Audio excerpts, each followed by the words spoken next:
The recording is about to begin. Turn to page 3 of the data file you have chosen.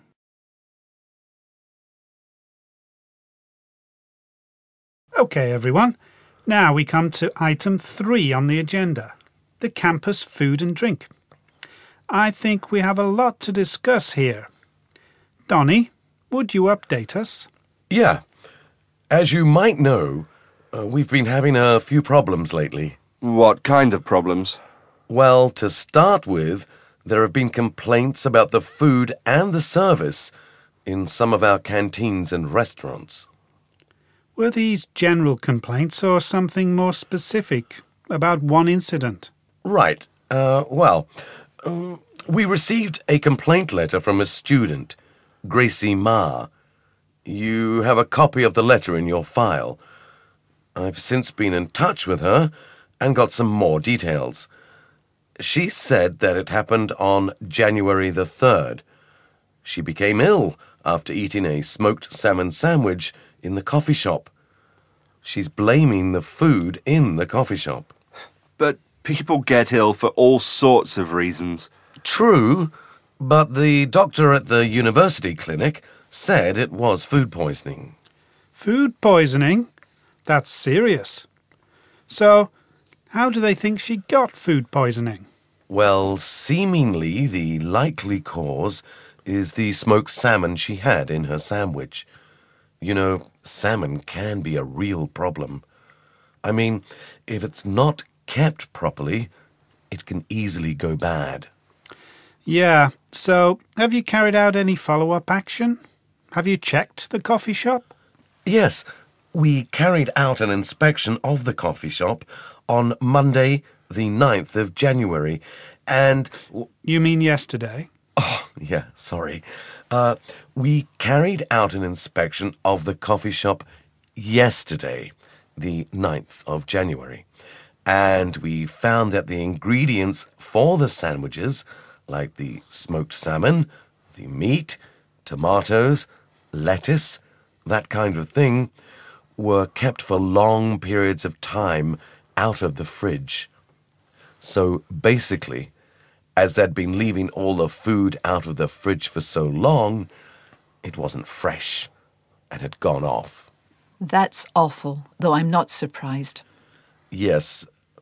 Another thing was that there were insects. Where? In the coffee shop? Yes. We found evidence of cockroaches. Ugh! Cockroaches? I won't be eating there again, I can tell you. I know. Disgusting, isn't it? Yeah, makes you think, doesn't it? Was there anything else? Yeah. The staff making the sandwiches didn't wear plastic disposable gloves. I mean, like they're supposed to. You know, those plastic gloves you see people in sandwich places wearing when they're preparing food. Yeah. Well, they weren't wearing them. Well, we need to address all of these issues, obviously. Any ideas about what can be done? You're right. We obviously need to do something. Yeah, well, I've been in touch with the manager, Oliver Rogers, about all of this, and I'll be informing him of the results of our inspection and telling him that improvements need to be made. And what else can we do if he doesn't make these improvements? If things don't get better? If these improvements aren't made, I suggest we tell him we will not renew his contract. Oliver Rogers, you mean? Yeah. Yes, I agree. Well, that seems to be clear then. If the coffee shop doesn't improve, we won't be renewing Oliver Rogers' contract. Can you inform Oliver Rogers about our feelings, Donny? Yes. We can send him an email today. OK, good. Let's see how it goes then. OK, let's move on to the next item on the agenda, the Eat Yourself Fitter Week. How's the preparation coming along? Right. Well, myself and Pat attended the Eat Yourself Fitter Week organising committee meeting last week, and dates have now been fixed. Hold on. I've just got them here. Yeah, it's running from March the 5th to March 10th. Really? So relatively soon then? Yeah. Well, the committee also discussed the events and things that'll happen through the week. The first thing was the issue of setting up stalls on campus, and I was given the task of coming up with some ideas. What I thought of was to set up some stalls on campus with different kinds of food. Sounds good. But what do you mean? Cooked food or... Yeah, cooked food, but that's cooked healthily. Right. And the name we've come up with is Healthy Hawker Stalls. I like it. Healthy hawker stalls. It's quite catchy. Yes. Oh, the next thing discussed was to hold a lecture, especially for the Eat Yourself Fitter Week. OK. We asked Antonia Zacher if she would like to give the lecture. Who? You know, Antonia Zacher, the owner of the new restaurant on campus. No, you've lost me.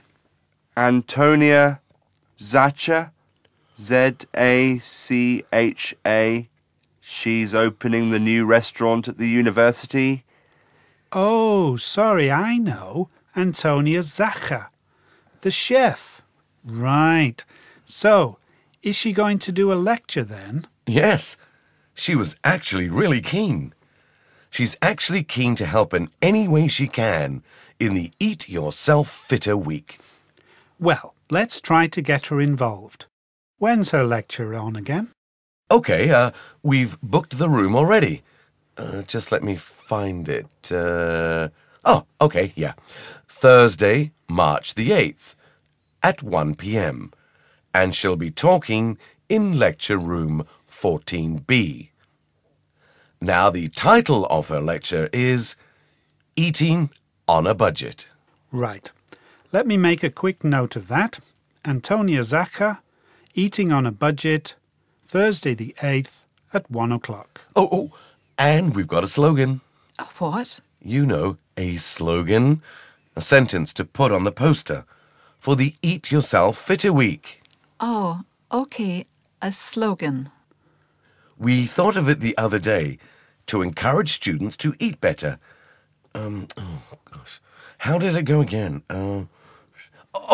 It was down with salt, sugar and fat. I like it. What was it again? Down with salt, sugar and fat. Yeah, good.